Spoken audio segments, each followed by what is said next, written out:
Alright, so got a little Lyra 8 drone moving around behind me.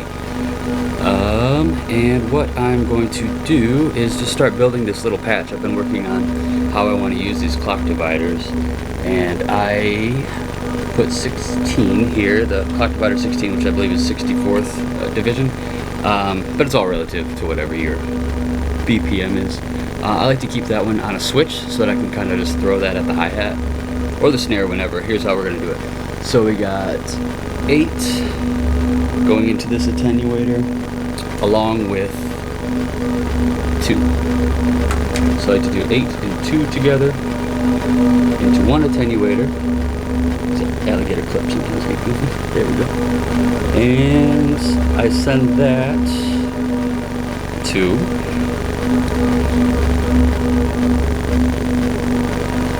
the first pulse converter. Then the second one I do 4.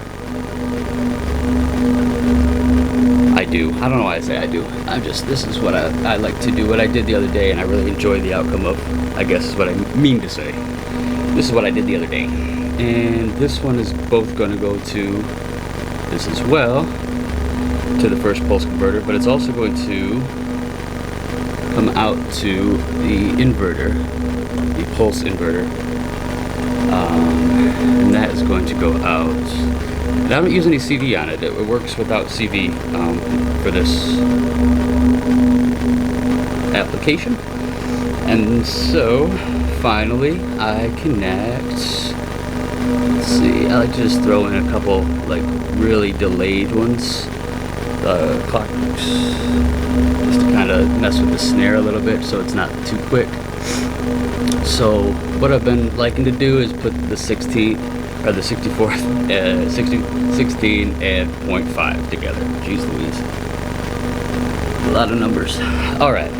And then I send that one to snare straight up. Now let's see how bad this sounds. You can also use this, let me see here, the 0.1 up here to kind of tame the clock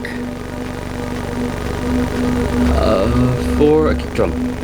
So if you run out of pulse converters and you want to do a simple thing, you can just run it through the 0.1 there, and it does a pretty good job of not making it too let me see. Come on, MIDI. Yep.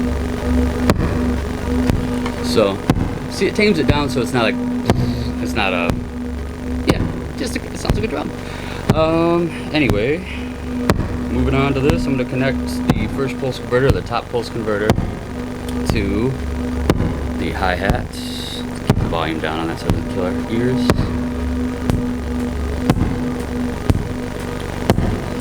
And what I really enjoy about this is the interaction between the clock dividers and the way they're connected, like different things get connected. In a second here I'm going to connect Shea stuff to, everything's turned up so it's all kind of, there you go. See, when you get little variations in between there, you can get some really cool things. So it's like the slightest movements can get kind of wonky and get kind of fun. So yeah, that's just basically what I've been really enjoying, and I was just going to use the LFO to control when these 16th notes go to the first pulse converter out of this switch. Should probably connect the LFO to the clock as well, but I'm going to do that afterwards, so let's see if it's a little off here. There you go.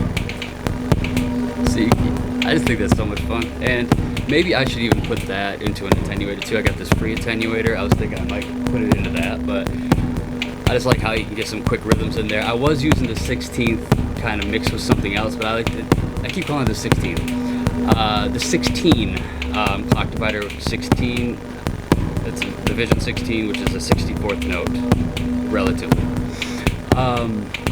I keep that solo so that, I don't know, it just doesn't, because when they get mixed up in here, they start to communicate with each other and kind of like stop each other. Like if I turn all of these attenuators down, it might even stop the kick. No, it didn't. All right.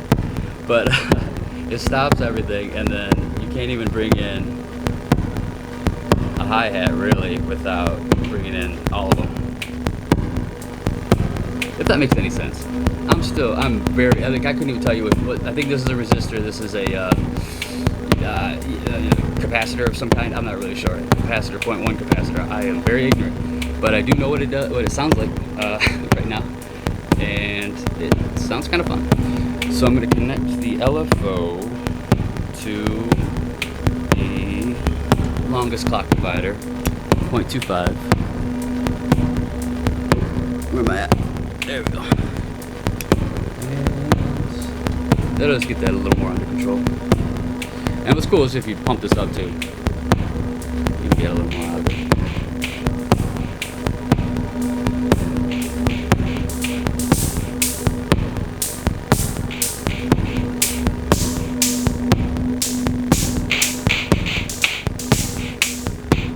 That's got fun.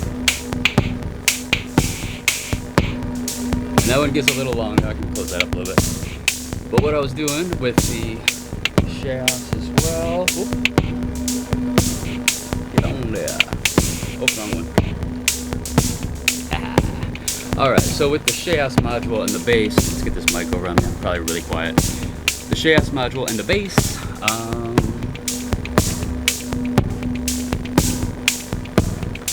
First, I'm going to connect the clock to the shaft so that it's kind of in time there. I'd like to connect that to a fast clock, so I'll connect that to the 16th as well. And then send out the 3-bit. It doesn't really matter what you do at this point. I just think connecting it all up is awesome. Turn that down.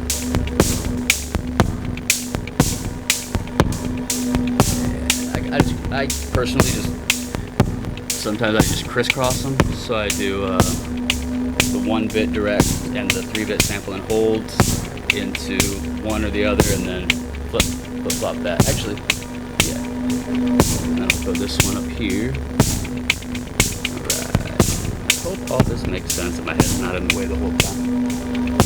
It probably is. This is probably all just for naught. But I'm gonna probably post it anyway. Quiet voice and all. Alright, Wilson.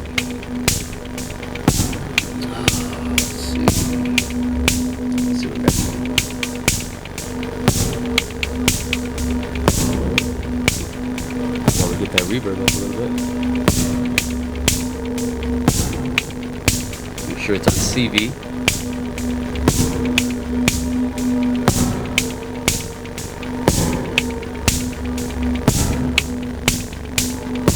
And sometimes it takes a couple flips of the switch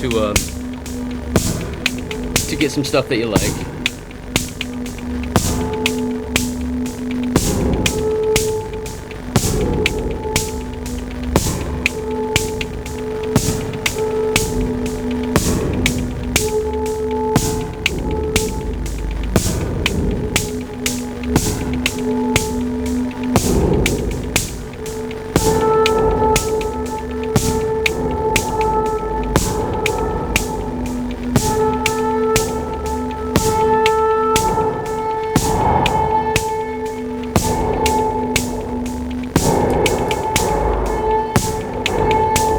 And if you have the clock dividers connected to the same like Shias clock, I feel like that also interplays a lot. So these attenuators even affect the Shias modulation.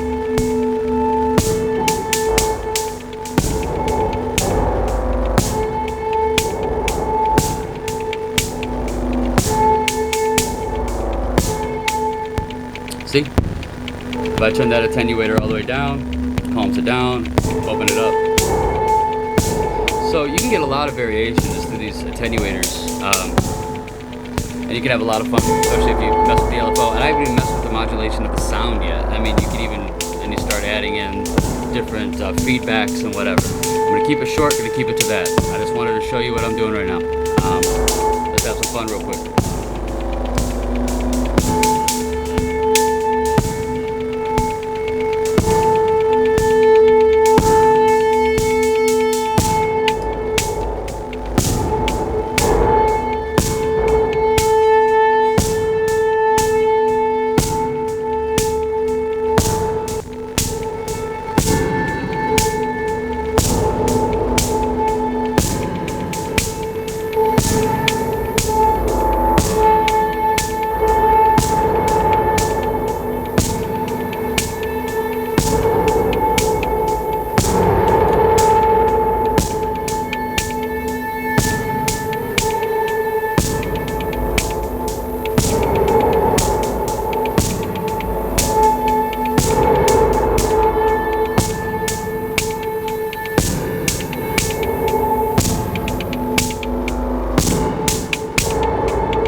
Nooks and crannies, baby. Nooks and crannies. Alright. We got there. I knew I'd find something. It just takes a second sometimes, you know? I like that. My head's probably in the way this whole time. I don't even care. I like it.